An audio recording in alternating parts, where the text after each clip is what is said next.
Thank you, everyone. Good afternoon, directors. Regional District Board meeting Wednesday, January 27th, 2021. Can I have confirmation of quorum, please? Yeah, we have quorum for sure. Go.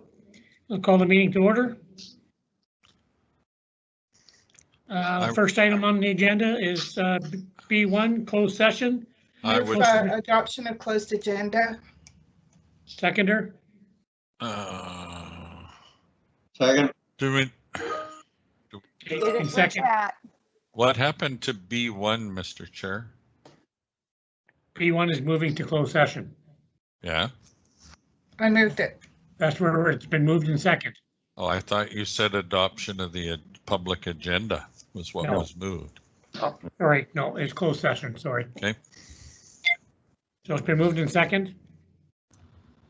Call question. Anyone opposed? Just before, Mr. Chair, just before we vote on that, don't we normally have an open session and then vote to go closed under a certain section of the Act?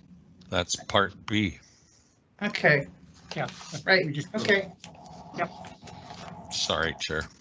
Go. Thank you. Anyone opposed? Seeing none, hearing none. Item B, that a closed session be held. Move that the closed session. Adams, second by Director Kerr. B. Is anyone opposed? Seeing none, carried. Let's move forward. Director Cornfield will be back. I'm back. There you go. Thank you. So moving on, item C of the regular meeting, adoption of public agenda. Move adoption. Second by Director Wally. Any additions? Seeing none. Anyone opposed? Carried. No petitions, delegations. Item E, adoption of the minutes. Can I have adoption of the minutes for January 13th meeting? Director Wally, Director Adams. Any discussion?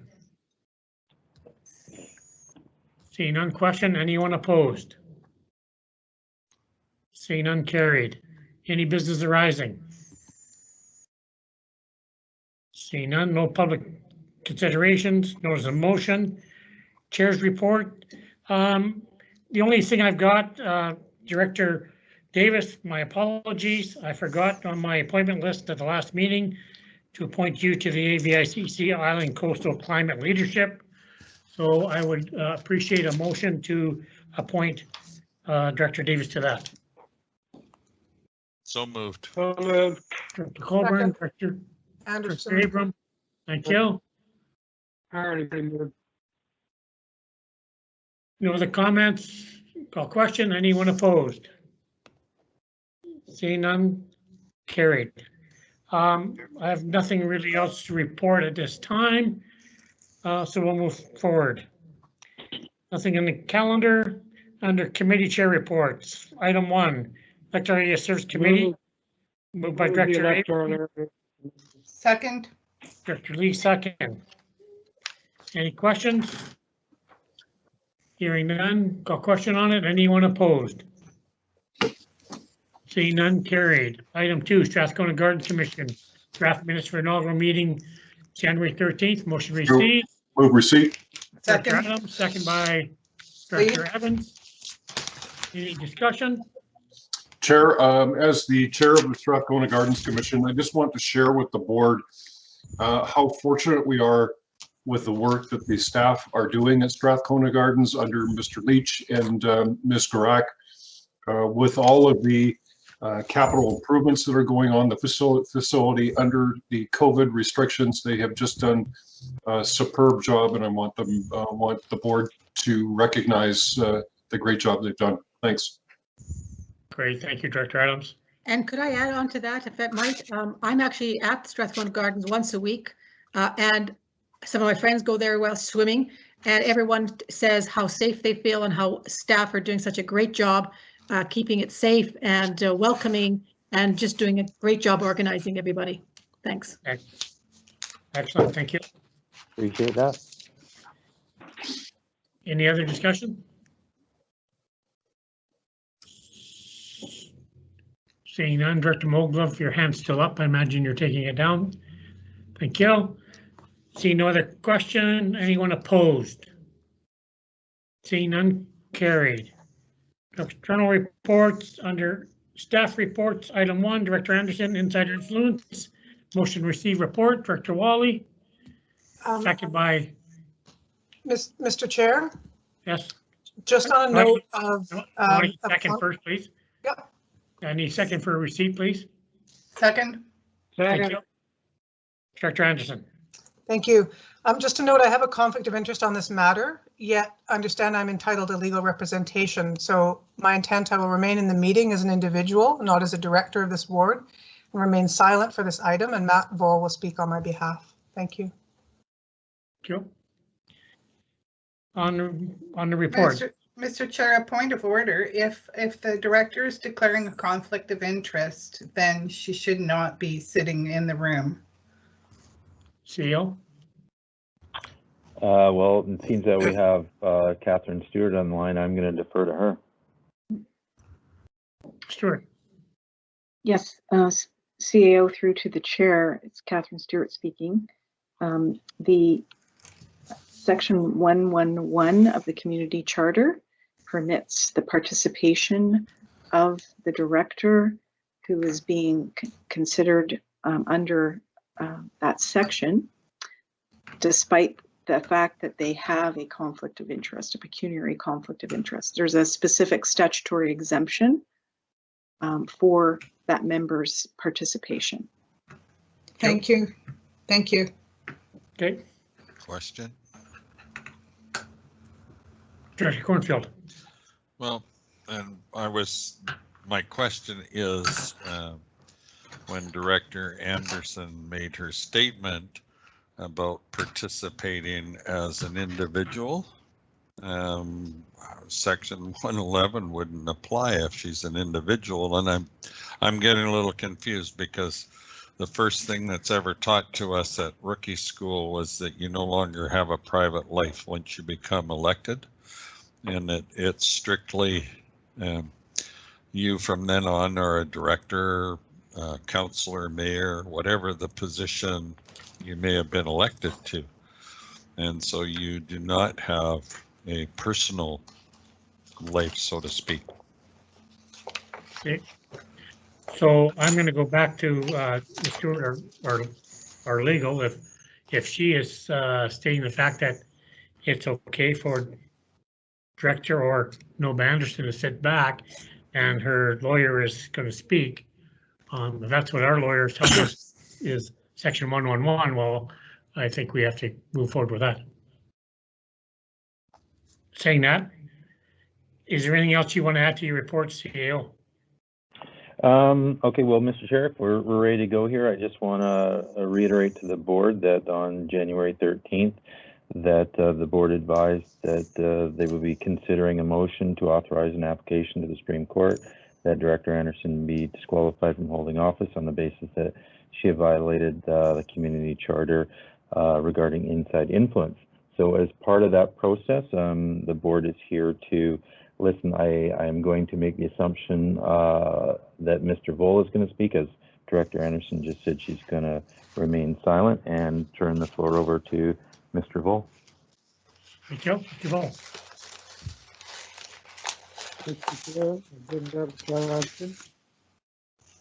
Thank you, Mr. Chair. Thank you for allowing me to make submissions and representations on behalf of Director Anderson, Noba Anderson. You should have a copy of a 26-page or a couple-page submission and 26 pages of the test. All board members should have those. Could you let me know? I see Mr. Chair, that Director Abrams' hand is up. Just want to make sure that everybody has those materials. Director Adams or Abram? Yes, I did put my hand down, but I was referring back to the comments made by Director Cornfield before you went to Mr. Voll. Director Abram, we're past that.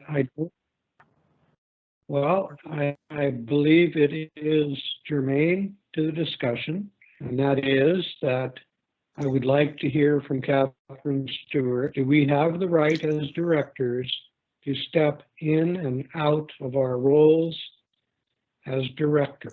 That would be my direct question. I think that may be a question for later, Mr. Abram. Yeah. But I think we're best suited to just move on and let Mr. Vole speak, and then if there's questions at the end, by all means, there's going to be an opportunity for you to ask him. Mr. Chairman, Okay. with respect to Mr. Vole's question, yes, all of the regional district directors have been provided with a copy of the submission, so they do have Yes. that. Correct. Thank you. Thank you, Mr. Chair, and Mr. Yates through Mr. Chair. So I'd like to make the following statement on behalf of Nova Anderson in response to the allegations that she breached Section 102 of the Community Charter, that being that she used her office to influence a decision of a staff member. In the course of my submissions, in fact, I will be addressing the question raised by Director Abram about whether a board member has a right to step in and out of their role as a board, and the short answer to that is yes. And I suspect that Ms. Stewart will confirm that because it's clear in the Community Charter. Just before we begin, I just received an email right before we started from Mr. Yates disclosing some documents to me. I've had a brief chance to look at those. Just on the point of document disclosure, I'm just going to note for the board's reference that you're only entitled to consider those materials before you in this open meeting when making the decision today. You are not entitled to consider anything that wasn't previously provided to Director Anderson. That's a requirement of the rules of procedural fairness, especially if any of the material was adverse to her interest. She has the opportunity to review and respond to any material. So, for example, if, as the CEO has referenced, that there was a meeting on January 13th, if you reviewed any material that's not in the package that I provided to you and in the report from the Chief Administrative Officer, you as board members are not entitled to rely upon that material when making your decision today. To do so would expose the decision to overturn by the courts. So I'm just flagging that for your interest today. We specifically requested that be provided with other material, and we have not until a moment ago. And I will address those emails from Mr. Yates. So I've reviewed the staff report from Mr. Leach, dated January 21st, and the chair's letter of January 18, both of which are in the materials, and I'll take you to those.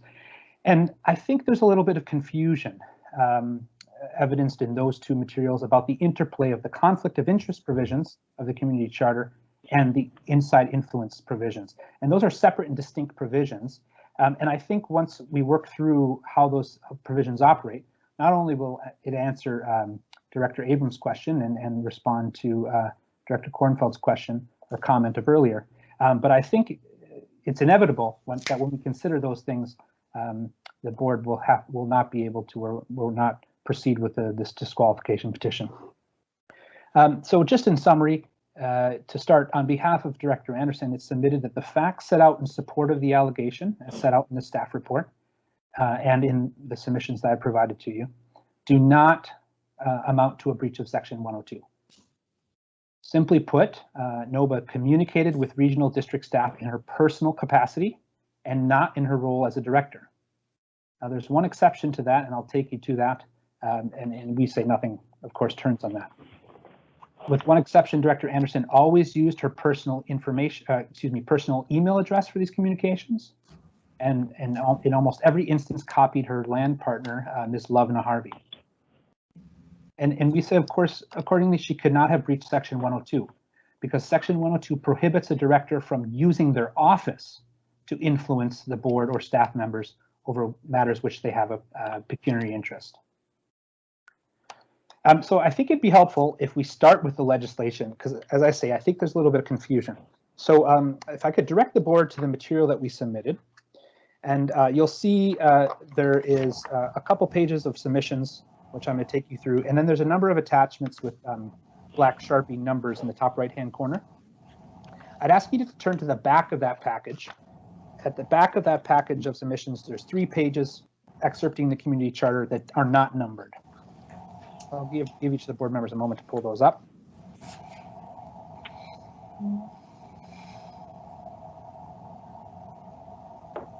And again, I think it's important we go through these provisions. Certainly, I'm not your lawyer. I can't give you legal advice, but I'm certainly happy to answer any questions you have about how these provisions operate. Sorry to interrupt. I can't find the material. Can staff tell me where I'd find this material that Mr. Voll's referring to? Tom, can you Likewise. share screen on the? I mean, it's in the agenda. Anything he's written has been in the agenda package, so we'll share screen here. It was in the closed session of the agenda. Yeah. Last half of the report. You said it was after page 34, or was it? So if you're following the top right-hand corner, there's numbers. Yeah. We'll just share screen here, so and follow along with you. Okay, thank you. And just to be clear, this wasn't for close. This was for the open meeting. Yeah, yeah, no, I know. Yeah. So this can't have been considered in the closed meeting. It wasn't. Actually, it was considered in the closed session because the submission was received. Dwelt into areas that were considered confidential. So the board had to go through a process to release it before they could consider it in public. So we have that here. All right, so if you scroll to the end of that material, please, thank you. The third last page. 2 more pages from there. All right, so scroll back up to the previous page, thank you. At the top of that page, you'll see this is the, well, this is good, actually, thank you. So this is the section 100. We'll start at section 100. For those following along at home, it's on the material in front of you, but it's also the second last page of the PDF of material that was provided. So section 100 deals with conflict of interest. Now, we're not dealing with conflicts of interest in this matter today. We're dealing with inside influence, and these are 2 separate things. But as I say, I think there's a little bit of confusion on behalf of potentially staff and the board, so I want to be very clear on this. Conflict of interest is dealt with by section 100, and it says, you see right at the top of the page, this section applies to board members in relation to board meetings, board committee meetings, and meetings of any other body. So the conflict sections deal with meetings. That's it, just meetings.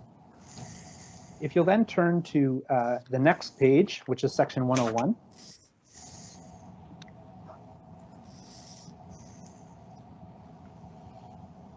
There we go, thank you.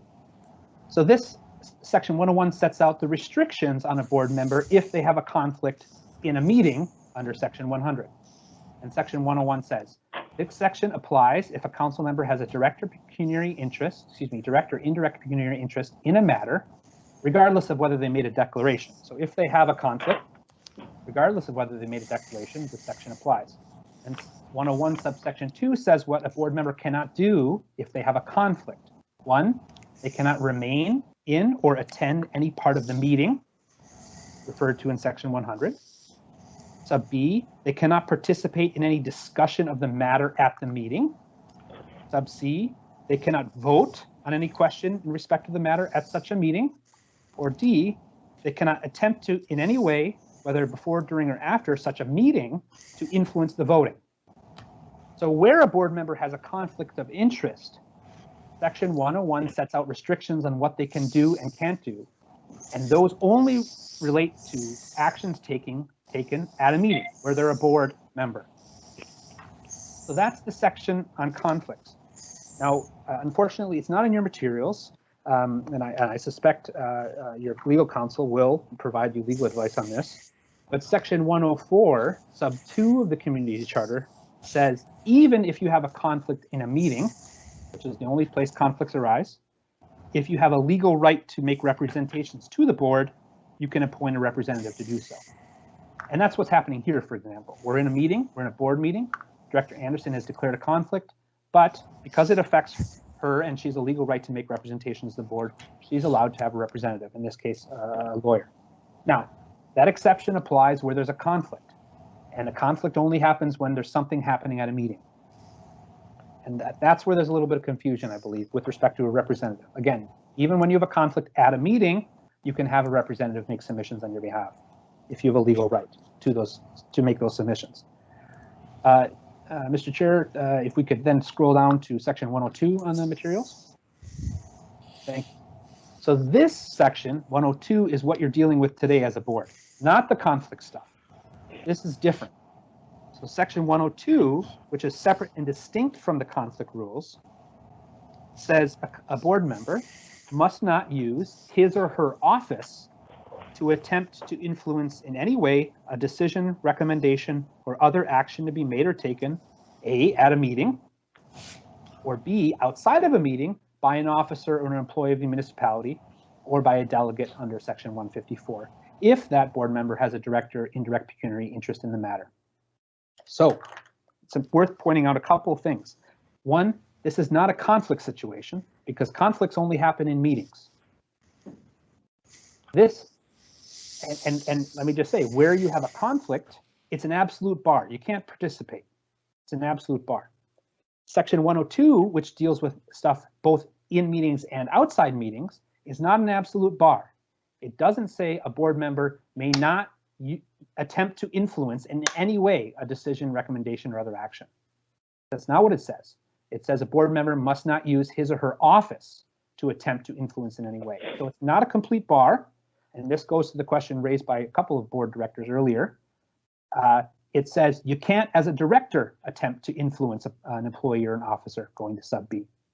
So this, again, this is somewhat different than a conflict of interest. When you have a conflict of interest, you cannot participate, vote, be in the meeting unless you have a legal right to do so through counsel.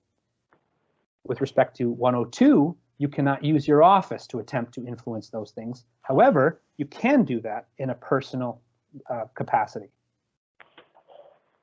Because otherwise, there wouldn't need the language, use his or her office. That would be meaningless. So as I say, the key requirement here for a breach of section 102 is that the board member must not use their office to attempt to influence a staff member with respect to a decision being made. As I say, it does not prohibit a board member from acting in their personal capacity with respect to their property.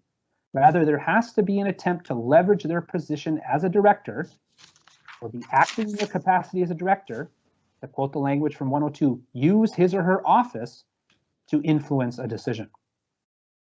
And for that reason, it's distinct and different from the conflict of interest provisions, which, as I've gone through at length, they cannot participate where there's a conflict in a vote or in a meeting. And this is why I say there's a little bit of confusion, because in the statement in the chair's letter, and I'll take you to that in a moment, it says that NOVA would have to designate an agent to act on her behalf with respect to communications to avoid conflicts. That's inaccurate. She would have to not participate in board meetings or vote in board meetings to avoid a conflict. And if she had a legal right to make representations in a board meeting, she would have to designate a representative at the board meeting or any other meeting of the board. Otherwise, she'd be acting in conflict. Those provisions about using a representative do not apply to section 102 insofar as I say, 104 sub 2 says if they have a legal right to make representations to the board. It doesn't modify using their office to dealing with staff. So in summary, NOVA cannot participate in a board meeting where she has a conflict and cannot use her office to influence an employee on a personal matter. However, she can and must be able to communicate with staff on a personal matter in her personal capacity.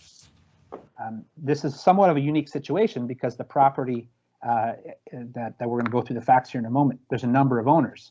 But imagine a situation where there's only one owner and that only one owner is a board member.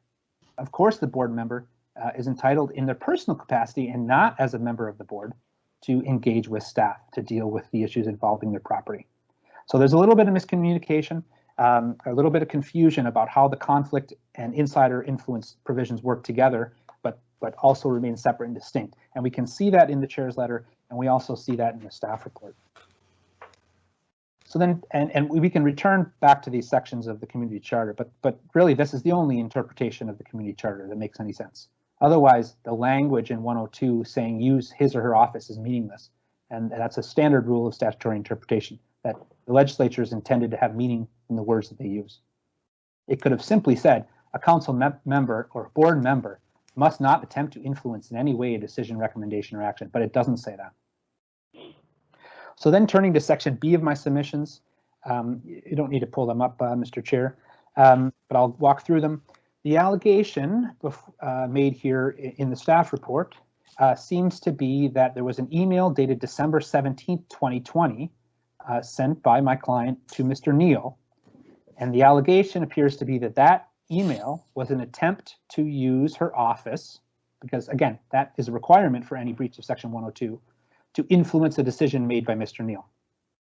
Again, not just that she has a conflict of interest in the matter and cannot participate in meetings, it has to be, in order for there to be a breach of section 102, that she used her office to influence a decision of Mr. Neal. So I'd like to take you through a number of facts which we say are applicable. So there's a property owned on Cortez Island owned by NOVA and a number of others. In early 2019, NOVA and her fellow landowners were advised that there was a complaint about bylaw compliance on the property, and that came in just after the October 2018 election. One of the emails that I just received minutes before this hearing from Mr. Yates, an email dated January 28th, and I don't know if you members of the board have it or not, but in any event, that was an email from Ms. Nelson to Director Anderson saying that there's a bylaw complaint. So that was early January. Now, it's notable that that email was to Director Anderson in her official email address, not her personal email address. And she responded by saying, "I acknowledge receipt of this email and I will pass it on to my land partners. Please advise that though this kind of appointment decision would be made at a land meeting, which are not regularly scheduled and often hard to coordinate," that's a reference to amongst the landowners. "When the decision is made, someone will be in touch." So this is a pretty innocuous email sent from Director Anderson to Ms. Nelson. It doesn't attempt to influence or affect any decision. It was just an acknowledgement of receipt. And there seems to be some assertion in the staff report that there was an agreement between the parties that all communication between the landowners on this matter and regional district staff would be someone other than NOVA. And we say that's certainly not the case. And I'll take you through some examples of why that's very clear that wasn't the case. However, there was a request, we do acknowledge there was a request that someone else be the point person, and the landowners don't designate Ms. Harvey as the point person on communications. However, Director Anderson, in her personal capacity, was involved in these emails since January 2019, over 2 years now. So in March 2019, regional district staff advised the landlords that they would have to decide, based on this bylaw complaint, whether to remove or alter the dwellings on their property, apply for regional for rezoning from the regional district, or apply for a subdivision from the province. And on March 8th, Mr. Neal emailed NOVA about her possible application to amend the zoning bylaw. And that's found at page 1 of the attachments to my submissions. And if Mr. Yates, through Mr. Chair, if we could bring those up on the screen for the benefit of the board members.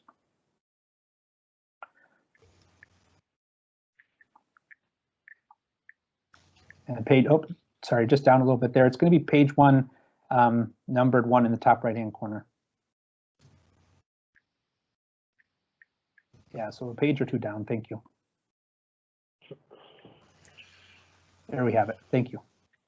So there you see right on the screen, right at the bottom of the screen. That's perfect. Thank you. You see an email from Mr. Neal to NOVA Anderson at her official email address, saying the fee for the amending zoning would be $2,000. So this was an email from staff to Director Anderson to her email address. And we see that there. Now this wasn't prompted. This was from Mr. Neal to Ms. Anderson. If you could then please go a page down to page number 2 in the top right-hand corner.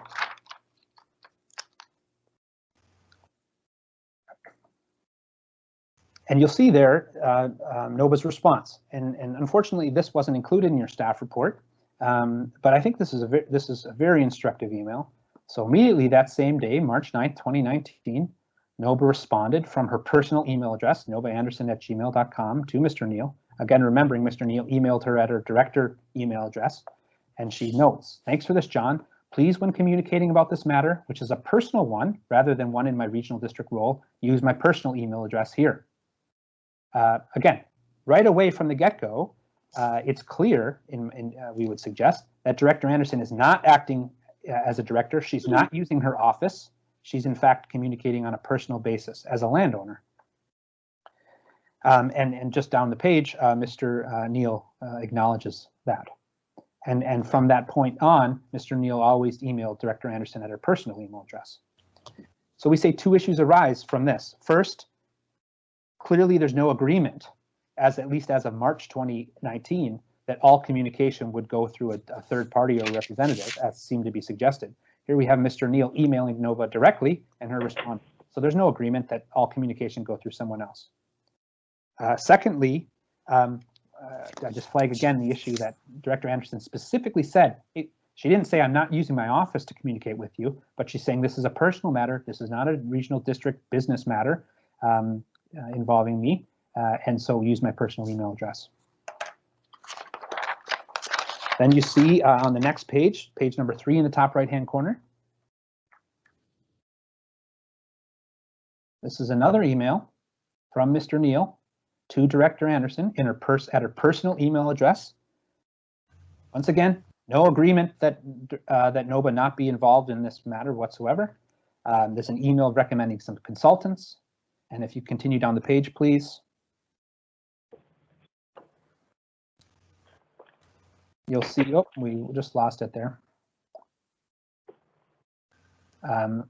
We see an email from Ms. Nelson to Mr. Neal copying Ms. Anderson at her official email addresses, right? So this wasn't an email where Nova responded or used those email addresses. This was staff using her official email addresses and not her personal email address.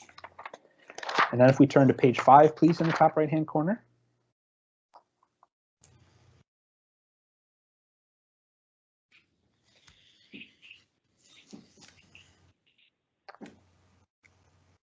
So thank you. So after these initial emails in March 2019, where Nova specifically said, I'm not acting as a director, this is a personal matter, please use my private email address. The owners of the property in question decided to proceed with the subdivision application of the province. And you'll see in this email they advised back in 2019 staff of that fact. And you'll see this is an email from Ms. Harvey to Ms. Schaefer and Ms. Nelson and Mr. Neal. And Nova was copied on that email again. So again, she was part of this. This wasn't something where she wasn't involved. And of course, she was entitled to be in her personal capacity again. She had a conflict. She couldn't participate in any board meetings or vote in any meetings, but she was entitled to participate as long as she didn't use her office to influence the decision. So after that, July 2019, the owners took various steps to advance the subdivision application. And that subdivision application was submitted to the province in February of 2020. And after various back and forth with the province, final documents and fees were completed, I believe, in October 2020. And I assume you all know about this. My client was served with a bylaw enforcement petition where the regional district is trying to enforce the zoning bylaw with respect to the property. I can only presume that staff brought the fact before you that the property was subject to a subdivision application. And it seems despite that, staff are being instructed to instruct the solicitors to proceed with bylaw enforcement. So this is not new information to you. It's subject to a subdivision. So as you all know, as board directors and city councilors in your other roles, as part of a subdivision application, the Ministry of Transportation and Infrastructure emails a referral over to the regional district. So if you then go to page 9 in the top right-hand corner, please.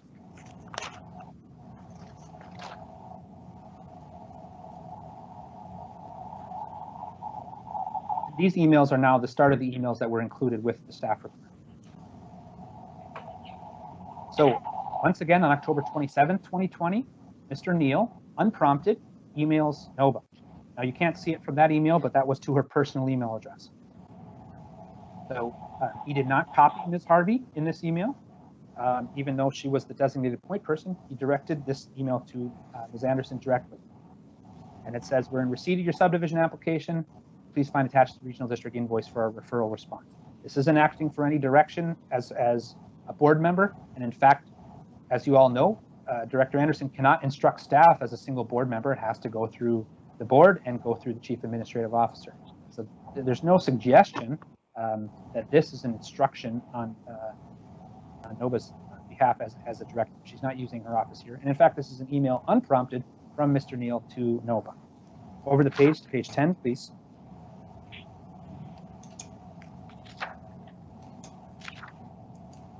Actually, if you go, sorry, this is an email chain, but it works in reverse chronological order. So if we go to page 11, the bottom of that page, you'll see that email. That's the one we just, sorry, a little bit lower. That's the one we just saw on the bottom there on Tuesday, October 27th. And then if you scroll slightly up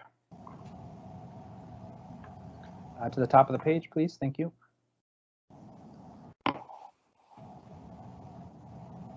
So again, Mr. Neal emailed Nova directly on the October 27th, and Nova responded from personal email, and she sent it both to Mr. Neal and Ms. Harvey.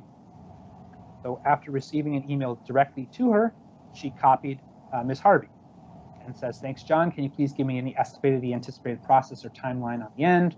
Will this need to go to the board? If so, you should have advised Lovna of such so she can write a letter or make a presentation." Right? So again, this isn't in her role as a board member. She's talking.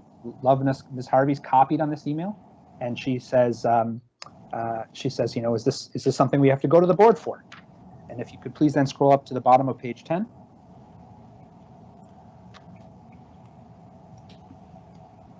You'll see here an email from Mr. Neal only to Nova on October 28th. And he provides some information about frontage relief and the fees payable to the Strathcona Regional District. If you then could go please to the top of the page.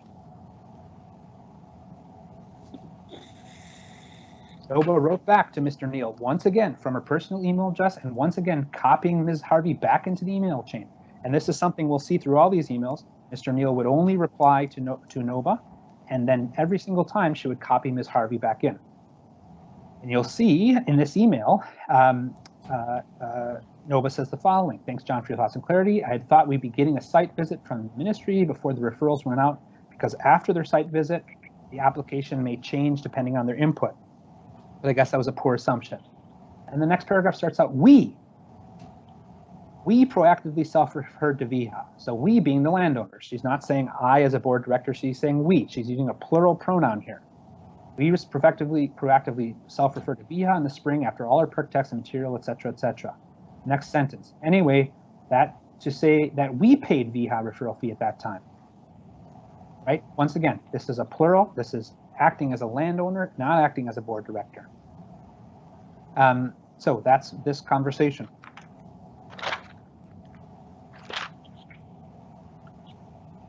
With respect to all of these emails that we've gone through, there's another exchange from October 30th we don't need to go to. With respect to all this correspondence, and I set this out in paragraph 12 of the submission, all of this email communication was to and from Nova's personal email address, as per her request that John only communicate with her to that email address. Ms. Harvey was copied on all emails from Nova to Mr. Neal. Mr. Neal regularly replied only to Nova directly and did not copy Ms. Harvey, and every single time Nova would reply copying Ms. Harvey. It was clear that the intent was as a personal, on her personal basis, not as a director. Ms. Harvey is not a director. All of the correspondence uses the plural term we, referencing all of the other landowners in question. Again, she wasn't using her office, she was talking in a personal capacity as a landowner. And none of the correspondence suggested that Nova was communicating in any capacity other than an owner of land. She didn't give any directions to Mr. Neal as a board director, etc. So the same thing happened then in November 2020, when, without any prompting, Mr. Neal emailed Nova, and Nova again responded copying Ms. Harvey. And you can see that at page 16.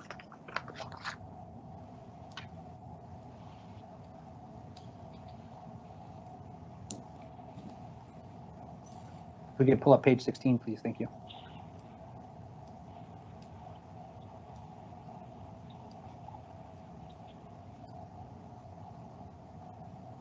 So starting about halfway down there on November 3rd, you see at the bottom of the screen At November 3rd, 11:51, Mr. Neal wrote to NOBA saying it would be better if an early decision can be made regarding the inclusion or not of a strata road, as this will impact our response back to MOTI. And then NOBA wrote again back to Mr. Neal, copying Ms. Harvey, saying, thanks, John. I spoke with the ministry today. Jennifer's going to speak with her approving officer about options. We will get back to you as we have more information and clarity of direction. Now, the substance of these materials, as you know, is found at the bottom of page 16, and that's with respect to the referral from the Ministry of Transportation. So they required, the ministry as they do, require that the regional district provide a referral and provide comments. And so now we get to December 17th, the email in question, the email that's before you today.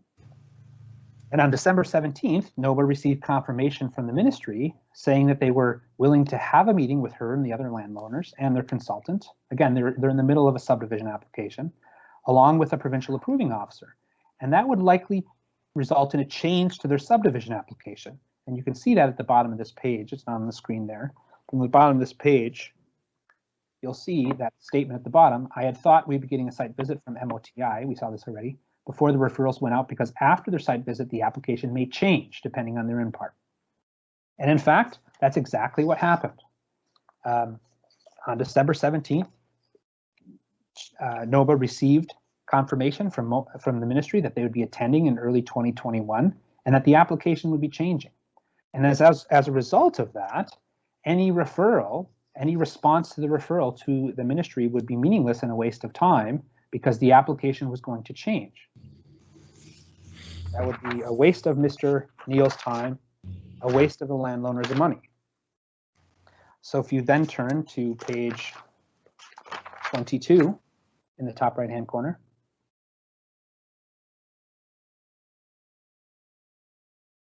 this is the email that's before you today. And if you scroll down, please, to the bottom of the page. So here it is. Here's the alleged email. Here's the breach, potential breach, or alleged breach of insider influence. So once again, this email, in order to be a breach of Section 102, has to be NOBA using her office to attempt to influence a decision or an action by Mr. Neal.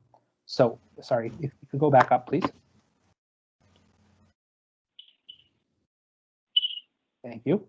Once again, this email was from NOBA on her personal email address, harkening back to March 2019 when she said this is a personal matter, not a regional district matter for her.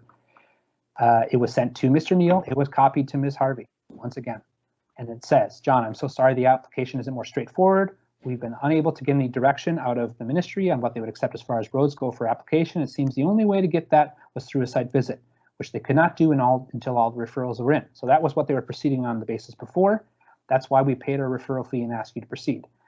And this is December 17th. I just got a call from MOTI today saying they're now willing to have a call with us and our development consultant in January to really go over options. They're not willing to proceed as submitted. If you could please go to the next page. Thank you. So unless you've already completed the referral, it would be wonderful if you could hold off until the new year. So why did she say that? She said that because it was going to be a waste of time, because the application to the ministry that she had sent with her other landowners on a personal basis was going to be changing. So this would be a waste of Mr. Neal's time, and it would be a waste of the landowner's money, because they weren't proceeding with the current application. They were going to change it. Now that's a very nice thing of NOBA to do, but there's nothing in this email that suggested that NOBA was communicating in any capacity other than as an owner of the land. And simply there can't be.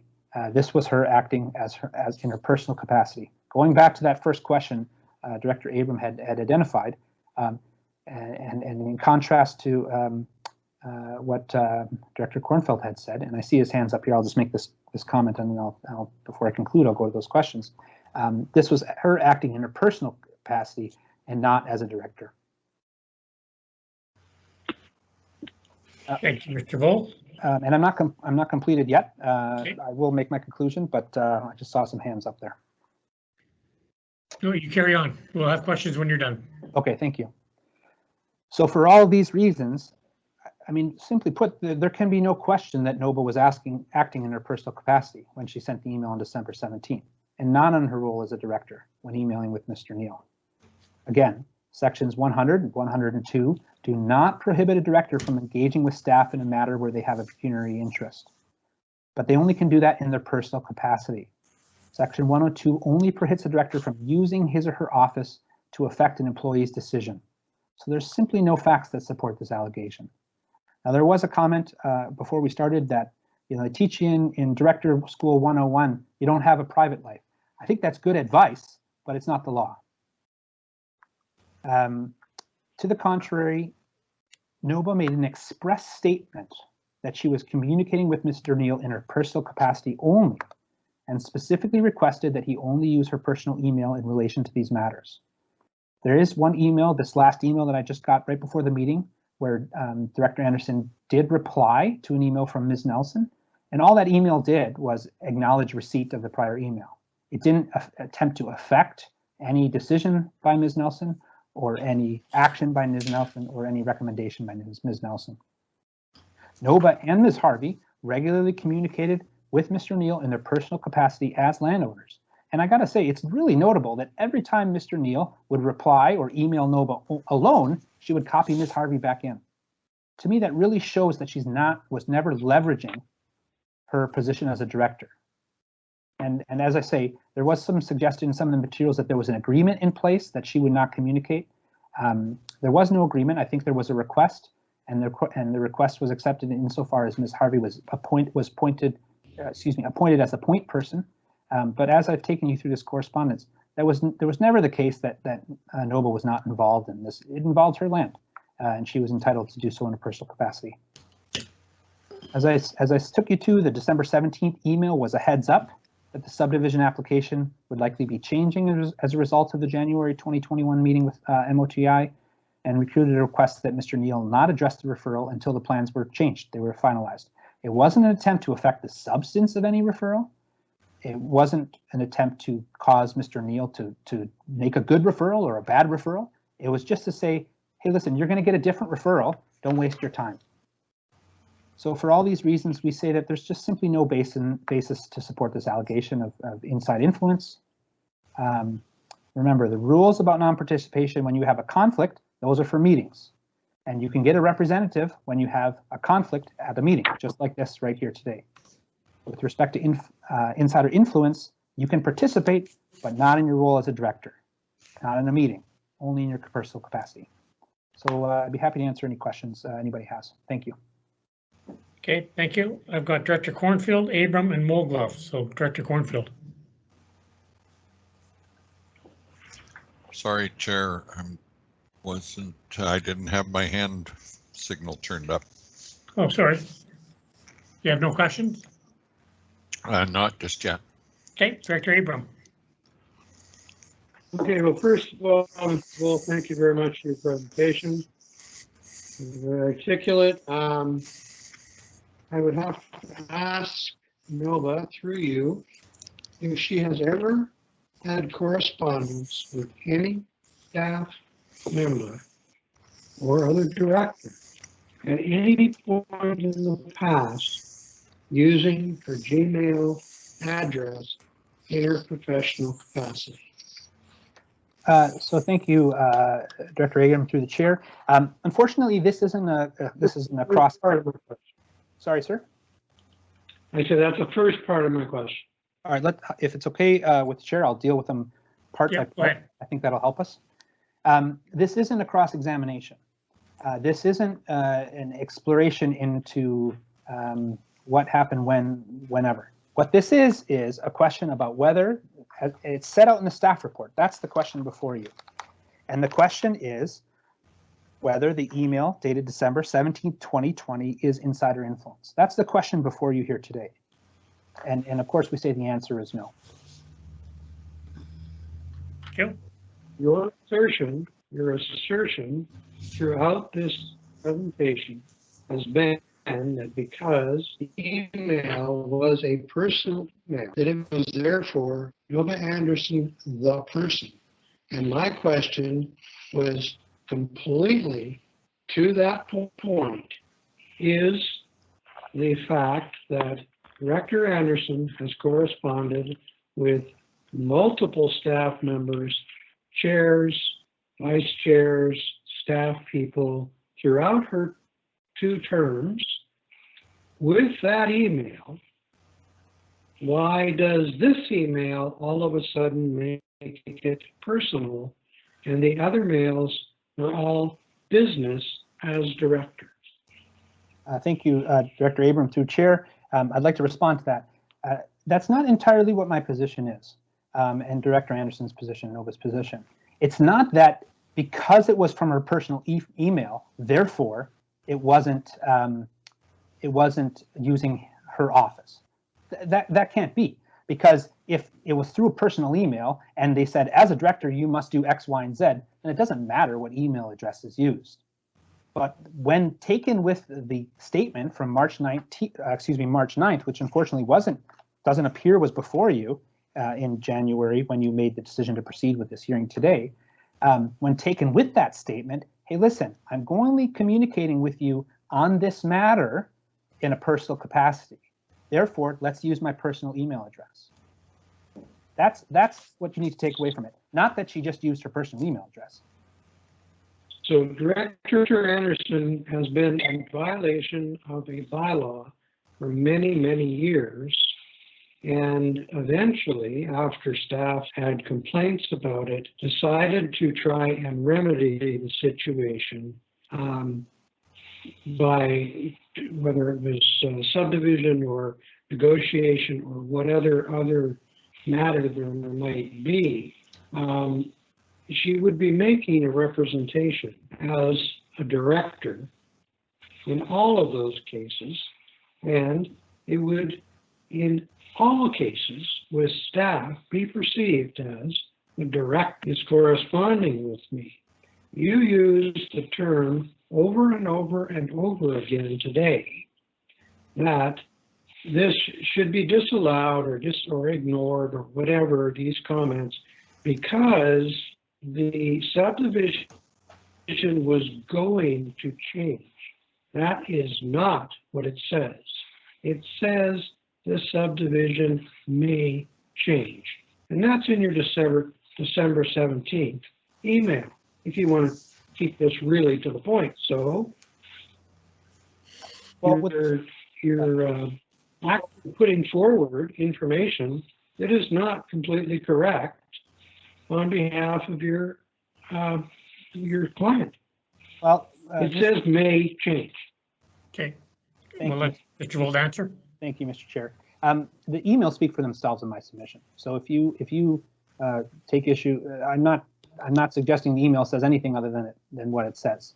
What I am suggesting to you, though, is that it's incorrect to assert that every communication between Director Anderson and staff is in her role as director. The legislation expressly contemplates that that's not the case. So with respect, when Director Anderson said, hey, listen, on this matter, I'm not communicating with you, Mr. Neal. As a director, this is affecting me personally. I'm just a landowner here. That has meaning. And I think you would have to ignore that if you were going to take if you were to take the position that there is no possibility of a director communicating with staff on a personal matter. Every communication would be inside influence, and that's simply not what's contemplated in the legislation. Okay, thank you. Director Mogler. No, Director Abram, I'm going to go on to Director Mogler for now. Thank you, Mr. Wolf. Thank you for your presentation. I have 3 questions. One is, what do you say to the argument or the suggestion that I've heard in the past that yes, councillors and/or directors have this personal life or can operate in their personal capacity, but when it comes to relationship with staff, there's always this blurring of roles and how staff can misinterpret or because of the position of power, there's this blurring of roles. So what do you say to that? Because I understand your point that Ms. Anderson had used, explicitly said, this is my personal, but there is that blurring of roles. So what do you say to that argument? Thank you, Director Mogler, through the chair. I would say there has to be room, and I'm repeating myself a little bit here, but there has to be room as contemplated by the legislation I mean, the legislation, we don't get to overrule the legislation here. The Legislative Assembly decides what the law is, and we interpret it and we act based on that legislation. The legislation says there is room for a director acting in their personal capacity, provided they don't use their office. And so I would say there has to be some indicia of the director using their office. And I would say to Nova's credit, she specifically said, I'm not using my office here. Now, she didn't say that in every email. That potentially could be even more indicia of that fact, but it's very important and it's clear that she said, listen, I'm only acting in my personal capacity. So we can't say because there might be blurring of lines, therefore there's no room for a director to engage with staff on personal matters. That would be contrary to the legislation. So there has to be room for it. And so we look to the communication.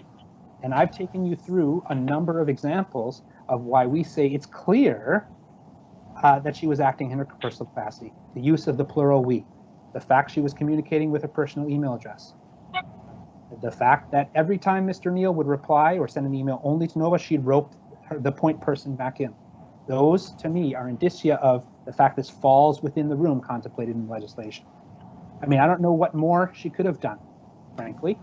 That leads me to my second question, if I might.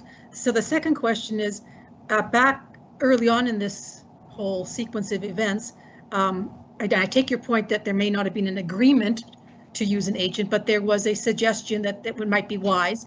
And in fact, Ms. Harvey, I think, was appointed by the landowners to be this agent. So I guess the question I have is, when emails started coming to Nova directly, why wouldn't she at that point, I know she copied Levine or Ms. Harvey, but I guess the question I have is, why wouldn't she at that point in time say, listen, you've asked for this agent, Ms. Harvey's the agent, can you not do the communication through her, please? So that was not done, and I guess the question from my point of view is why? Through the chair, Director Muglov, with respect, I would say that's the wrong question to ask. And let me just say why I think that. It's not why she didn't do that, why she didn't get back to them, but rather was, and the question the board has to ask themselves is, when she did respond, copying Ms. Harvey back in, was she attempting to use her office to influence that person? So there's no requirement that she designated back to Ms. Harvey. And again, we say there's no agreement. There was a request. Ms. Harvey did do some communication. It's not enough to say, well, maybe she should have, every single time Mr. Neal emailed her, she should have forwarded it along and then be copied back on. I don't think that answers the question that the board is faced with today. Thank you. And I have one final question. Oh, sorry. Go ahead. The board is not going to, is not posed with, the question is not before the question before the board is not whether she could have done more. That's not the question before the board. The question is, was she using her office to assert undue influence?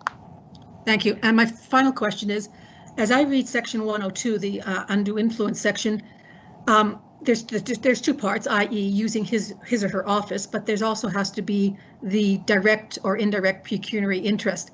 If the first hurdle is achieved, and I know you don't agree with it, but if it were, what do you say is the pecuniary interest? Is it limited to the additional fee that might have been required for the second referral? Is that what the pecuniary interest would be in your view? No, I believe the pecuniary interest is the issue of the land, the regional district being the regulator of the land in question. That's the pecuniary interest. That's if it were before a meeting, that would be the pecuniary interest that leads to a conflict of interest. If it were in a meeting issue. So again, a conflict can't happen unless a board member is voting on something else where they have a conflict, right? But that same interest that would ground a conflict would have to ground, I think, in this case, the restrictions on inside influence, even though you're not in a board meeting. Thank you. Is there any other first-time questions? Director Lee? Director Lee, then Director Cornfield. Director Lee. Yes. If Director Anderson wasn't acting as a director in this case, then why would she instruct the planner that she was communicating with that the fees being charged for zoning would apply, but she advises that the fees for an OCP amendment would not be? If she was a private citizen, she wouldn't be instructing the regional staff to not apply an OCP amendment. If I could answer that question through the chair, if Director Lee could, so I take it this is the March 9th email. Well, you were pointing out all the instances where she said her correspondence was just personal. Yes. But it seems to me that the content of one of those emails, she refers to no need to do an OCP change because that would be extra money, right? No need to do an OCP change, just the zoning. Okay, let's go. I don't think that any private citizen would be able to instruct a staff member to do that. Okay, well, thank you. I'd like to respond to that. With respect, when you use the word instruct, I think you're begging the question, first of all.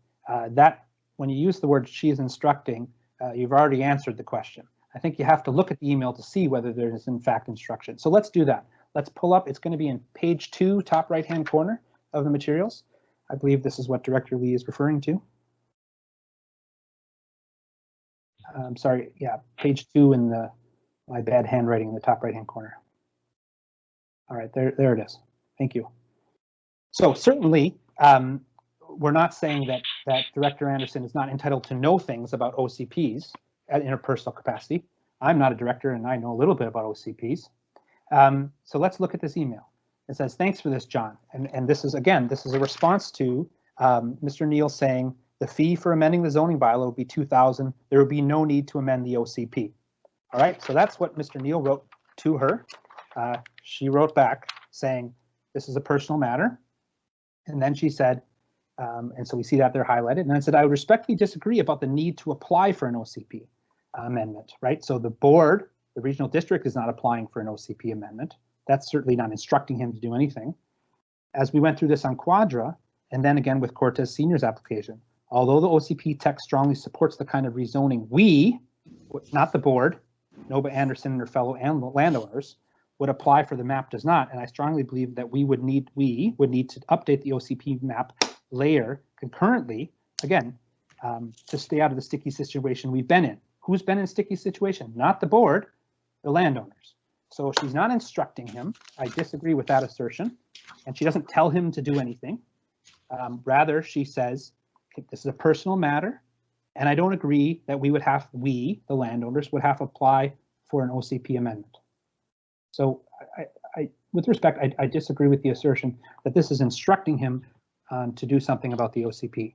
Rather, with respect, a private citizen wouldn't know anything about the OCP on Quadra or the Cortez Senior's application in detail. So that, and there she's acting as a director. With respect, Director Lee, I know about that, and I'm not a director. So that's just simply inaccurate. Okay, thank you. I'll get it on to Director Cornfield. Thank you, Chair. Just in discussion on section 102, and I made reference before to our training, which is best practices, and that's been applied for, let's see, when was I first elected? 96, and has been back and forth every time, so that everybody is aware that, how was it explained? It isn't about how I perceive myself, it's how others, and especially staff, appear or perceive my role. And that's why that is very clear lines that, hey, if you have anything to do with a particular matter, you lose your personal ability. When they write the legislation, and it says to use his or her office isn't about whether I put it on my letterhead It's whether or not that person, that staff person, knows or can separate in their mind you, the director, from you, an individual. So if I phone a staff person up and say, hey, do you want to go golfing on the weekend? That's not a problem. It's not a problem to contact those people for that type of a situation. It's not a problem to call up and request information, provided it can be easily answered and not take an unduly amount of time in which you would go through the CAO. But in my opinion, staff cannot separate, hence they write back whichever email is easiest to contact. That's what they did. And it's because they can't separate the two. And I say that we are all taught that it is very difficult, if not downright impossible. And those questions about what the legislature meant when they wrote the legislation is always sorted out through case law. And that's when it goes to court. And that's why there's lawyers and judges that will make the determination of what the government meant when they wrote those things. So that's the part, to me, it's the best practices that we are trained in to use through all our training that we all had on Section 102. Okay, thanks, Director Corfield. Is there any other first-time questions? Mr. Chair, I'd like to respond to that if you don't mind. Go ahead. With respect to the questions posed by Director Kornfeld, one, the legislation does not say what does staff think. That's not what it says. Rather, it's an objective test, whether they use their office. And frankly, I disagree with the assertion that if you invite someone out for golfing, therefore it's clearly not offside. If you said, I'm a director and I require you to go golfing with me, that would be using your office.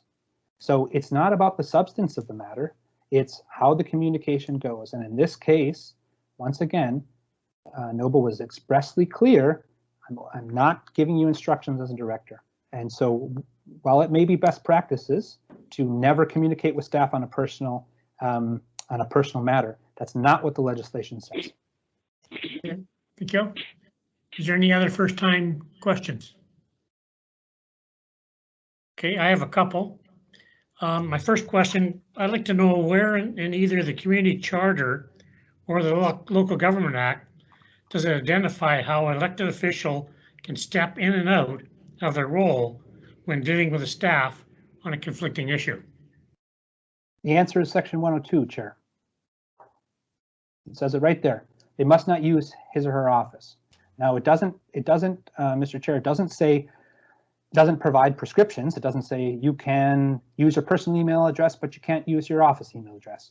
You can say it via email, but you can't say it in person. It can only be for the CAO and not the corporate officer. It doesn't give specific descriptions. So what you're required to do as the administrative tribunal here is say what's the reasonable, what's the correct, I'd say, interpretation of this section. And as I've said multiple times, this section must leave space for a director to act in their personal capacity. So then the board needs to decide, based on these materials before you, and specifically with respect to the December 17th email, because that's the allegation before you, was Director Anderson using her office in that email to influence unduly a decision, an action, or recommendation? That's what you have to do. And frankly, with a number of members on the board, you might say, some of you might think it is, some of you might think it's not. But what you have to do is you have to acknowledge, as the legislation prescribes, that there is room. And so then you have to look at the facts in this case and say, does this case fall within that room that's provided by the legislation? And we say, as I said in response to Director Mulglove's questions, all the indicia here, including the March 9th email referred to by Director Lee, suggest that Noble was acting in her personal capacity. There's nothing to the contrary. Okay. next question, I guess, for Director Anderson, I guess really is, have you ever attempted in the past to use your position as an SRD area director to attempt to influence any SRD planning staff member on a matter that exceeds your authority? So, Mr. Chair, Director Anderson is not making submissions. I'm making submissions, and I'd say that is not before the board here today. So respectfully, what the language is a fishing expedition. That's not what the board is considering today. It has no bearing on the decision the board makes today. Okay, so then my last question would be, do you have any example where you've ever corresponded with SRD staff on a land issue in Area B where staff didn't view you as the elected official? So, Mr. Chair, you're asking for staff's opinion on the matter? Well, I'm asking for her opinion. So you're asking for Director Anderson's opinion on staff's opinion about her correspondence? I'm asking her, does she have an example where she has any correspondence with SRD staff? Sorry, that wasn't your, I just want to be clear. So you're asking for production of all correspondence with staff from Director Anderson? Is that what you're asking for? I'm asking, I'll repeat it. Thank you. Do you have an example where you ever corresponded with SRD staff on a land issue in Area B where they didn't, staff, view you as the elected official? Again, my response, Mr. Chair, is that's not what's before you today. What's before you today is whether these emails in the staff report amount to inside influence. That's the only issue before the board today. And okay, so thank you. We're not responding to, that's any material that would be responsive to your question is irrelevant to the questions before the board. Okay, thank you. Okay, do I have any other first time questions? If not, I've got Director Abram for a wrap-up question. Director Abram. Okay, so thank you once again, Mr. Chair, Mr. Vole. So I guess, I'll put this kind of crudely, but who blew the whistle on this email asking for a personal favor? And if it was John, if so, then that's the most important thing. If the request made him feel uncomfortable about what role Nova Anderson was taking in relation to him, nothing else matters, according to this December 17th email that you keep throwing at us as being the only pertinent point. John Neal was acting in an official capacity in dealing the Ministry of Transportation and Highways and Infrastructure in doing the subdivision. And he is being asked by a director, not a person, but a director that is directly involved in that application for an illegal property to be legalized. She is asking him to please hold off in doing his job. That is reprehensible. Well, I certainly would like to respond to that, Mr. Chair. First of all, and just make the point that directors are people too. So I disagree that. Secondly, when you say who blew the whistle asking the email for a personal favor, with respect, it's not a personal favor. And you made the statement that the request made him feel uncomfortable. Now that's certainly not in the material before you. And if the board has considered any material from Mr. Neal saying that he was uncomfortable and did not disclose that material to Director Anderson before making a decision today, that is a serious breach of procedural fairness and certainly would be grounds to quash any decision made by the board. So once again, I need to be very clear, you're entitled to review the material before you today. Mr. Neal, there's nothing in the material that says Mr. Neal felt uncomfortable. There's nothing in the material that suggested that Mr. Neal thought Nova was acting in her role as a director. So to make those leaps with respect, I would say is completely unreasonable. Furthermore, Mr. Chair. No, just let him finish. Mr. Chair. Let him finish. Very quickly. Jim, let him finish, please. Go ahead. Furthermore, sir, Mr. Chair, I suggest that the articulation of the test under 102 is whether it's a subjective test, how the staff member feels. With respect, that's not the test. The doesn't set out what the staff member thinks. It's an objective test as to whether the board member used his or her office to attempt to influence a decision. Okay, thank you.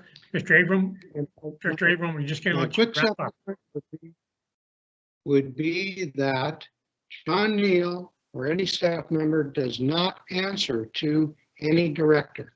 They answer to their senior manager and to the CAO of this organization. If, say, to one of those people that they felt uncomfortable, that is proof enough that there was a breach of director, staff, confidentiality, procedure, whatever you want to call it. But John Neal did the right thing. He turned it in, didn't feel comfortable, and here it is before us. Okay. And we're being asked to rule on the validity of it. Thank you. And I'm going to respond to that, Mr. Chair, please. You can Once wrap up again, and go ahead. once again, Director Abrams said, Mr. Neal felt uncomfortable. There's no evidence before you of that. There's simply not. And if there is evidence before you of that you're considering, that material was required to be provided to me and to my client in advance of today's hearing. So to continue to make that point is grounds to overturn any decision made by the board. Secondly, Director Abram made a very good point, I think, that staff members do not answer to the director. So even if NOVA wanted to use inside influence and direct staff to do something, she doesn't have the power to do so. I advise my municipal clients and my regional district clients on this all the time. They have to go through the senior leadership of staff. And so setting aside this issue of uncomfortableness, which is not before you, she had no power to direct staff to, as a director, to not proceed with the referral. There was no favor here. The favor, in fact, was for Mr. Neal. He didn't have to waste his time with a unnecessary referral, because the referral would be changing. Okay, thank you very much, Mr. Boyle and Nova, for your conversation today. Lots of questions, lots of information. So I thank you for that. And I'm going to move on our agenda. So at this time, I would like to ask directors for a motion to refer to this. Mr. Chairman, sorry to interrupt, but I think you have the motion to receive the report still on the floor for a vote. Thank you. Yes, thank you. So on receipt, anyone opposed? Hearing none, carried. So from then on, I would take a motion to refer back to our legal for an opinion. So moved. So, second. Moved in second. Thank you. Any discussion?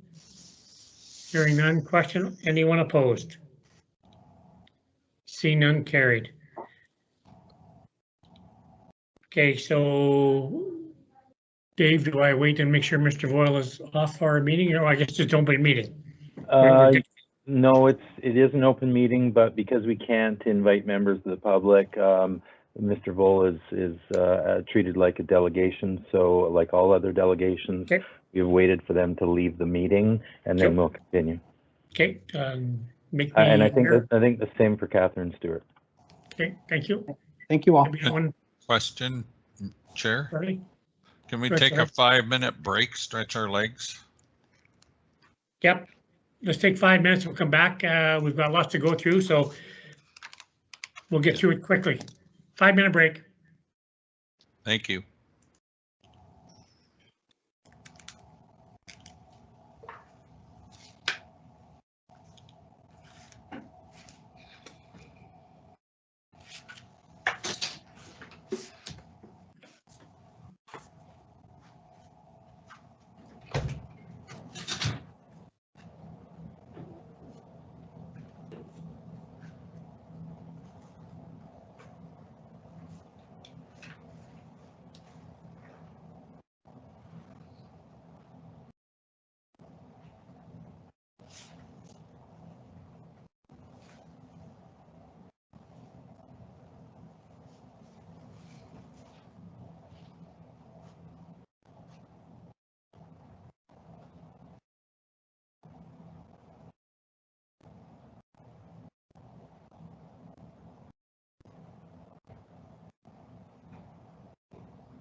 How we doing, guys? Everybody back?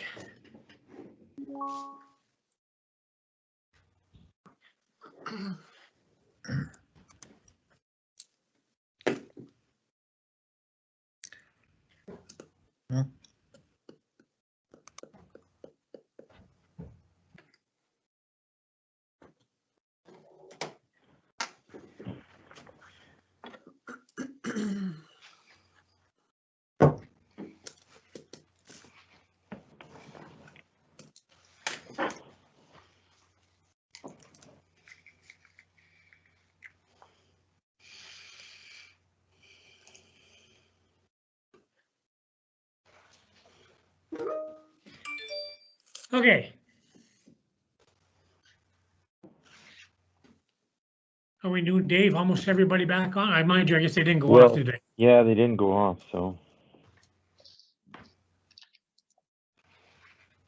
Yeah, never went away. There we go.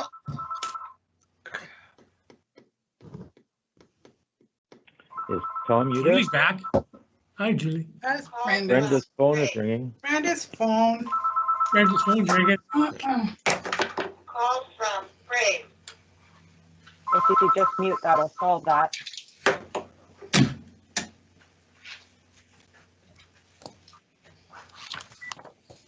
Hello? Okay, Tom's back. Brenda needs to mute.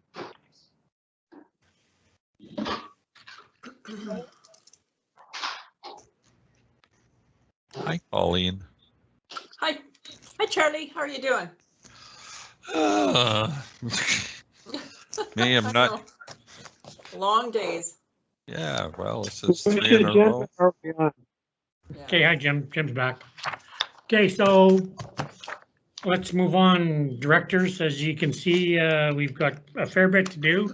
And looking at the time, we only have 7 minutes. Is everything okay? Oh, sorry. Okay, item number 2, restriction on appointments. Director Anderson. Good. Motion I'm received just in the report. middle of a board meeting. Can I call you right back? Move receipt. Can somebody Second. mute Brenda, please? Move No, receipt. I'll call you about 5 o'clock. Okay, bye. Move receipt of the Second. report from the CAO office. Yep, second by Director Evans, or Director Evans.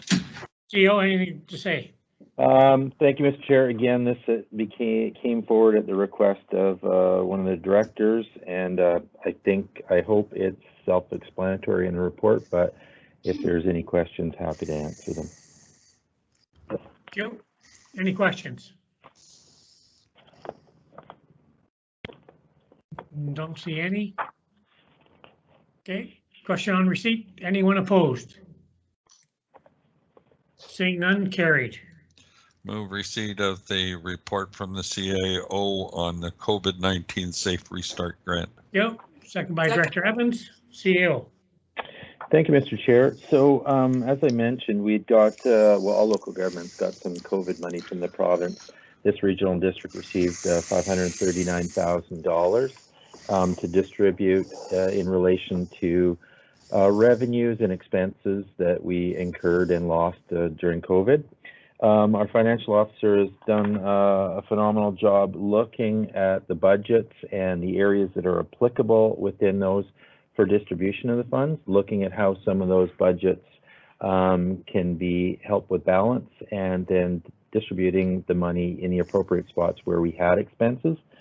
So I guess at the end of the day, this has been an odd year, financially and with a financial plan, but we actually have completed the majority of the financial plan, and we've input a number.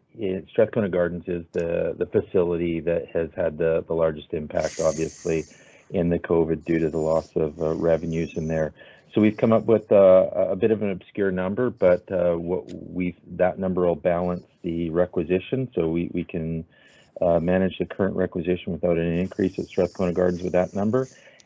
We've distributed funds within several functions, including parks, administration, HR, IT, and you can see the numbers identified here. It leaves us with a fairly healthy balance moving forward that I believe we need to allocate by the end of 2021.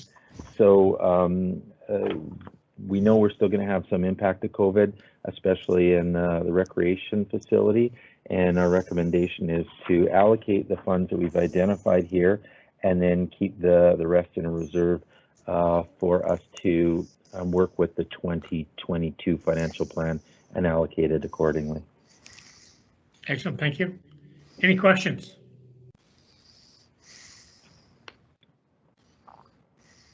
Director Abram. Yes, thank you, Mr. Chair. Thank you, Dave, for the report. The item item D talked about allocation to parks functions. Okay, that's fine. I can see it, for specific things in parks, but is there an opportunity for I think it was the last meeting, or maybe it's going to be this meeting, where we talked about a washroom for Quapiaski Cove due to COVID, because there are no public facilities there because all of the restaurants, stores, etc., have closed their washrooms to the public completely, and people cannot wash their hands or clean themselves without that washroom. Could some of this money be, just hypothetically, allocated to that project? I'm going to say no, because what it's for is A, lost revenues, so obviously a facility like the gardens, and B, expenses. So let's say, let's stretch our imagination here and say we installed a washroom in Quapiaski Cove for that reason, and we were looking to recover that money, yes, but you can't plan for something. These are for expenses, additional expenses we've incurred. So we're meeting virtually here, right? The administration budget has invested and has additional expenses due to that. So this is to recover those costs. So again, lost revenue and recovering additional expenses we've had. Washroom at Q Cove is not an additional expense that we had. Okay, thank you. So had it already been built and was a cost of COVID, then it would be eligible. It could have been, or let's say we needed to clean it more often, let's say. Okay. Okay, thank you. Yep. Director Lee, you had your hand up and it's down again, so I'm well, I was thinking of asking along the same lines. Area D puts in washrooms at Stories Beach, and we have portables at Hagel Park. And is it possible to upgrade those or help pay for those to make sure people can go to the bathroom and wash their hands? Sounds like it'd be the same answer. Yeah, so not an upgrade, but if we've had additional cleaning and expenses incurred to that, then Aniko and her team would have allocated costs towards that. So what would the 16,000 be used for in parks? Signage, cleaning, that's mostly what the parks allocations are for. Additional cost as they related to installing signs and cleaning the facilities. So your porta potties is likely include in that. Okay. Cool. Any other questions? Seeing none, I'll call question on receipt. Anyone opposed? Seeing none, carried. Item B, 211,000. I'd like to move B, C, D, and E for receipt. Go. Second. Second. Go. No other discussion. I'll call question. Anyone opposed? Sorry, I think Director Adams said for receipt. Don't we actually have to allocate these funds? It's more than receipt. My mistake, for approval. Yes, for approval. I think I took it as he was trying to approve B, C, D, and E. Yes, I just wanted clarity, make sure that's the case. Thanks. Super, excellent, thank you. Any other discussion? Question? Anyone opposed? See none, carried. Item 4, Quadra Island Cortez Sea Level Rise Modeling. Motion receive report. So moved. So moved. Director Anderson, Director Andrews, thank you. CEO. Thank you, Mr. Chair. I believe Sean will speak to this. Good, Mr. Kubin. Or Aniko. Or Ms. Olson. Thank you through the chair to the board. The report before you is to consider an application for a planning grant from the UBCM to help mitigate risks and develop in-depth sea level rise modeling for Cortez and Quadra Island. The grant program will contribute up to 100% of eligible costs to a maximum of $150,000, provided the board provides a resolution to that effect. We are recommending that an application for $150,000 in funding be authorized for the submission to the grant program. Thank you. Thank you. Any questions? Seeing none, I'll call question. Anyone opposed? Seeing none, carried. Item B, that the application for $150,000 in funding be authorized. Director Abrams, Director Second. Director Evans. Any other discussion? Seeing none, call question. Anyone opposed? Seeing none, carried. Item 5, license agreement Camp River Storm. Motion received report. My receipt. Director Lee, Director Adams, CO. Nothing to add from staff, Mr. Chair. Thank you. Any questions? Seeing none, I'll call the question on receipt. Anyone opposed? Seeing none, carried. Item B. Move approval. Director Adams. Second. Director Cornfield. Could I add an amendment to that, please? Go ahead. Director Lee, thank you. At the end of the clause B, I would like to insert and subject to a payment schedule for collection of fees owed for 2020 ice time rental. Outright. Subject to receipt of outstanding fees. Just put it short and sweet like that. So just a reminder, Mr. Chair, this came from a recommendation from the Strathcona Gardens Commission, and I defer to the chair on that. Okay. Thank you. And in the motion that came to Strathcona Gardens, it was moved that the friendly that Director Lee is proposing was in the original language and still is.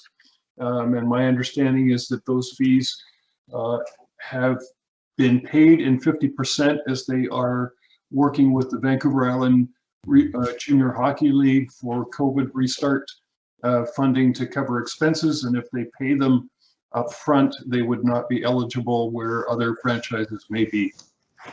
Yeah, I would support that too. So as Director Adams alluded to, is the team is looking for recovery, some lost revenue and expenses as well. And I think if they make payment to this, they're not going to be able to recover any of that money. Okay. And your suggestion? Okay, I'll withdraw my amendment. Okay. Director Cornfield, you have a question? Well, I did, but I think it's answered if she withdraws the amendment, because to me, they're two separate items. Yep, thank you. She's withdrawn it. Okay, thank you. Any other discussion?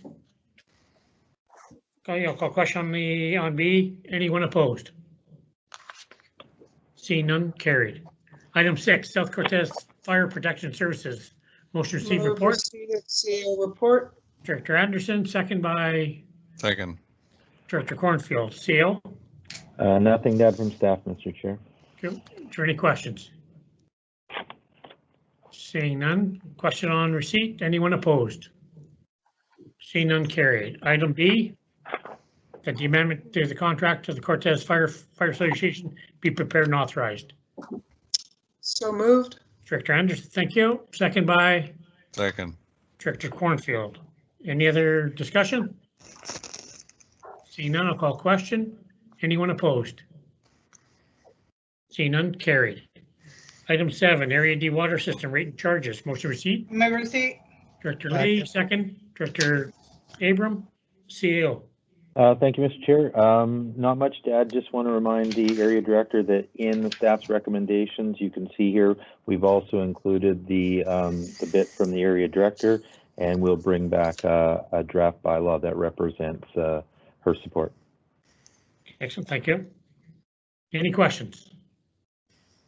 Seeing none, call question on receipt. Anyone opposed? Seeing none, carried. Item B. Move item B. Okay, Director Lee, second. Second. Director Cornfield. Any further discussion? Seeing none. Director Abram, do you have your question, your hand up, or? No, thank you. Okay, thank you. I'll call question then, and anyone opposed? Seeing none, carried. Item 8, grant opportunity emergency support. Motion to receive report. Move receipt. Thank you, Director Cornfield. Second. Director Adams, thank you. CEO. Thank you, Mr. Chair. I believe Sean will speak to this. Joe. Mr. Goodman.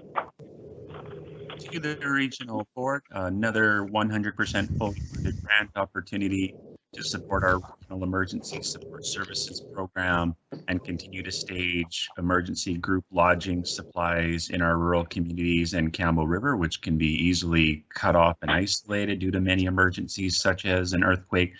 Only additional item I'd like to mention is that since Friday's staff report deadline, both the Village in Zabalis and Cayuga-Checkasset First Nation have also passed resolutions in support of this grant, so they will be joining us. Excellent, thank you, Mr. Goodman. Any questions?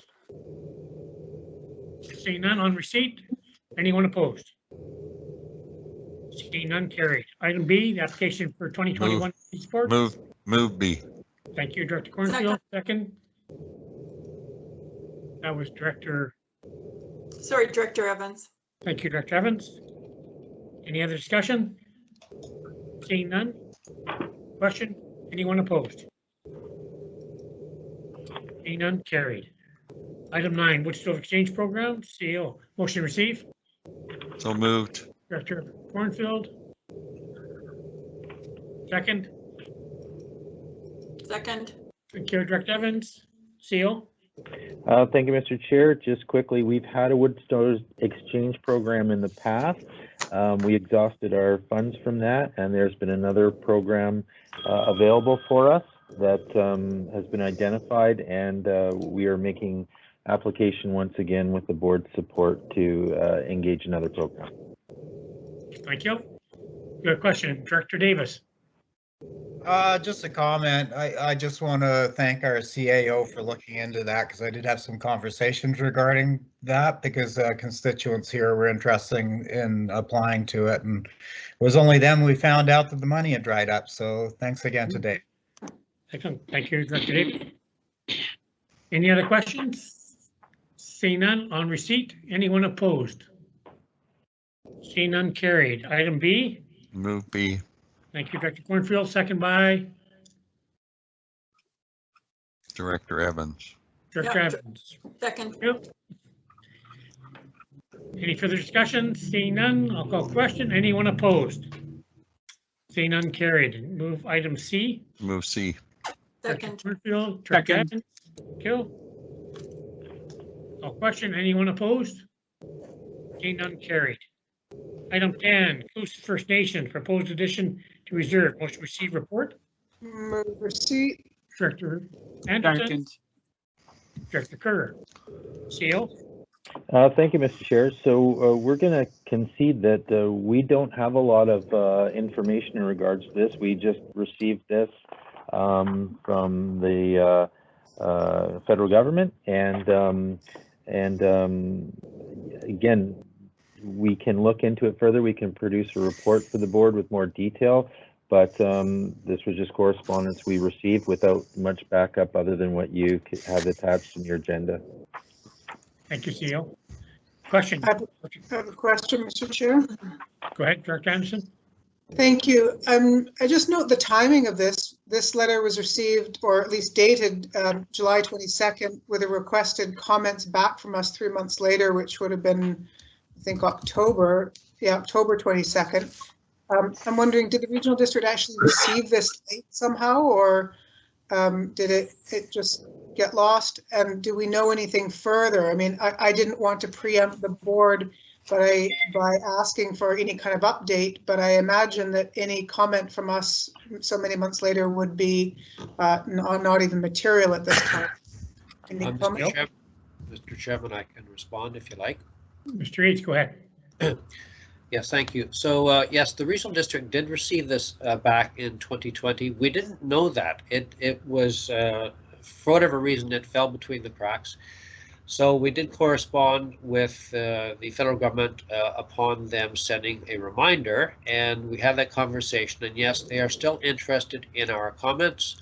And according to the policy that is in place, they do take those comments seriously. If there are things that need to be worked out, they would welcome the regional district and the Clahoos having those conversations to deal with those issues if there are any. Jill? Thank you. So I did have a courtesy heads up from Clahoos, probably around about the same time, midsummer here. So knew that this was happening. There aren't traditional services. There's no sewer or water, street lighting, or anything like that the regional district provides out to the Squirrel Cove area, and therefore that would be relevant here. So I don't think that service agreements are terribly germane, other than the regular emergency and fire and garbage and all those things that we would normally do and have in place with them. So I don't see this as being a significant overlap concern from a servicing perspective. I do think it's important that the community know about this, and in reviewing the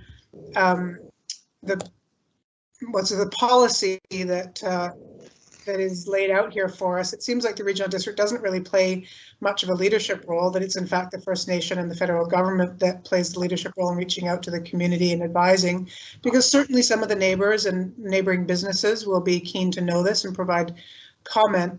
But I don't think the regional district taking any kind of leadership role on this one is required. However, it is a wonderful opportunity to reach out and build rapport. So I'd be curious to hear from staff any recommendations. I don't see the need for a further report to the board per se, but I would like to hear from either corporate or planning staff or whatever might be appropriate about how this opportunity could be used to build rapport and open these conversations with Clahoos. We've already been through this once with the Reserve and Area D. Thank you. Well, if I can, Mr. Chair, I'm going to answer that, and I say it may be an opportunity to refer this to our First Nations Relations Committee. And that was exactly the motion I was going to make. Okay. Cool. I would also like it to be referred to the Electoral Area Services Committee. Okay, one thing at a time, please. Director Cornfield. I would move referral of the Clahoos First Nation proposed addition to reserve to the First Nations Relations Committee. Second. And just very quickly speak on it. One of the things that caught my attention was the entire add to reserve policies and procedures for the federal government are attached to the end of the document. And I think it's really good if we went through that information and at least see if we can identify what the role of the regional district should be in the electoral areas in particular. Okay, so Director Cornfield, I'll hold off on your motion until after receipt, okay? Okay. Joe, is there anything else on receipt? Yes. Director Abram. Yes, thank you. Real quick, this is one more example of Director Cornfield and my comments from last meeting about the federal government not recognizing local governments in any way, shape, or form. And we really do need to have at least notification and discussion, if not official consultation. I hope that can be referred as part of this referral to the First Nations. Yep. Okay, on receipt, is there anything else? Director Lee on receipt? No, but I would just, I'll speak to it when I get to the electoral area, my electoral area referral. Okay, thank you. Anything else on receipt? Hearing none. A question? Anyone opposed? Hearing none. Carried. Director Cornfield. I would move that the Clahoos First Nation proposed addition to reserve package be referred to the First Nations Relations Committee and the Electoral Area Committee. Second. Second. Yep. Any discussion? Hearing none? Yes, Mr. Chair. I'd just like to say that at the Electoral Areas Committee, we need staff to help us with a more detailed evaluation of the proposal. I'm not too sure from the map, looking at it, whether it includes the public beach access and the water in front of Squirrel Cove, so that affects a lot of other people. Yep. I would suggest that'd be a communication you can have at your each meeting. Okay. Thank you. Anything else on the motion? Seeing none, I'll call question. Anyone opposed? See none, carried. Item 11, audit service plan for year end December 31st. Motion. Move receipt. Director Cornfield, second by Director Moglove. CEO. Nothing to add, Mr. Chair. Any questions? Seeing none, on receipt, anyone opposed? Seeing none, carried. Item B. Move B. Move receipt B. Thank you, Director Evans, Director Cornfield. Any discussion? Hearing none, question, anyone opposed? Seeing none, carried. Item 12, request for final assistance, lecture period D, motion to receive. Move receipt. Second. D, Director Evans, second, thank you. CEO. Nothing to add, Mr. Chair. Yep. And yeah, Director. No, these two groups have been waiting for a little while to get this grant, and they need it through the COVID. So, yeah, I think I'm good with these. Super, thank you. If there's nothing else, I'll call question on receipt. Anyone opposed? Seeing none, carried. Motion move B. Move B. The grants, Director Lee, second by Director Second. Cornfield, thank you. Any discussion? Seeing none, I'll call question. Anyone opposed? Seeing none, carried. Under bylaws. First one, bylaw 7779, Cortez Island asset voting procedure. Motion receive. So moved. Director Kerr, second by Second. Director Davis, CEO. Nothing to add, Mr. Chair. Okay, any questions? Seeing none, question on receipt. Anyone opposed? Seeing none, carried. Item B. Move B. Joe, seconder. Director Evans, Director Davis, thank you. Any further questions? Hearing none. Anyone opposed? Hearing none, carried. Item C, through the consideration. Director Davis, second by Director Second. Cornfield, thank you. Call question, anyone opposed? Seeing none, carried. Item 2, bylaws 408, 409, OCP amendment. Area A, motion to receive report. Move receipt. Director Cornfield. Second. Director Davis. That's CEO. Walt, by the way. Nothing to add from staff, Mr. Chair. Okay, any questions? Seeing none, anyone opposed?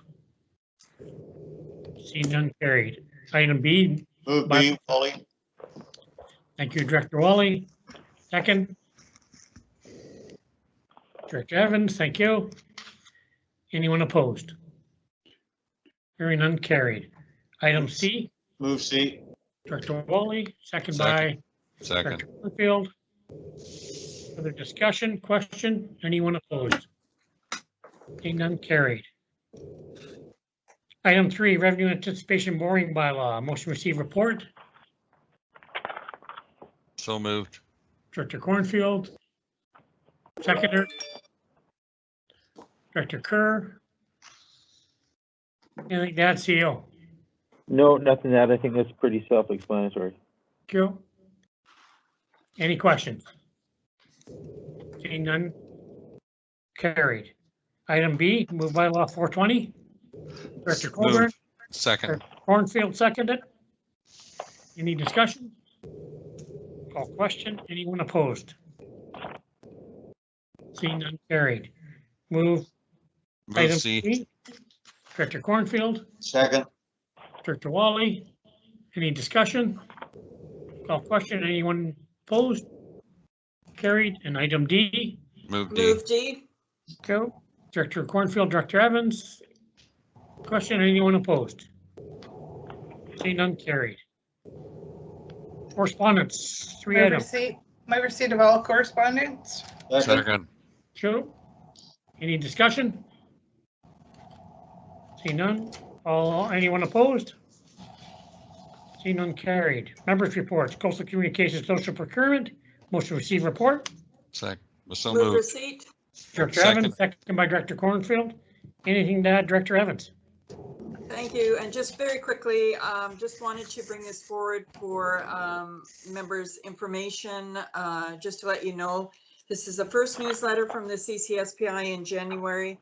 And because the SRD is a member, all board members have access to all the training and all the resources. It's through the CCSPI website. There is a password protected SRD password. So I'm not sure if staff can make that available to board member directors so that we have that information available. But I will continue to keep updates, but there's a lot of work that's been going on up and down Vancouver Island on this. Thank you. Thank you. Any questions? On receipt. Anyone opposed? Seeing none, carried. Thank you, Director Evans. Manager report, nothing. New business, nothing. Dem and Diamond, dead. Addendum. Nothing. And I guess we have to move into restricted closed. Move to go into restricted closed under the Second. appropriate section. Second. And second, thank you very much. Mr. Chair, terminate this one first. Yes. Chair, I have Sorry. a question, Mr. Chair, before we do. Okay. I didn't receive an invitation to the closed session meeting that happened. Was everything on that closed session agenda dealt with? It was, Mr. Chair, as we know, and I'm not sure what to say to Director Anderson because we have confirmation that we delivered invitations to her, so I'm not sure what to say. Okay, because there were certainly a number of items that I would love to have participated in. Well, I look forward to hearing from staff the outcome of the one specific item that I'm not in conflict over that staff know I have real interest in. The minutes will be posted on Friday, so. Thank you. Okay, thank you. Okay, so we, under you, we have to terminate, so. Termination. Move for termination. Wally, second. Anyone opposed? Seeing none, carried. Everybody log on or log off.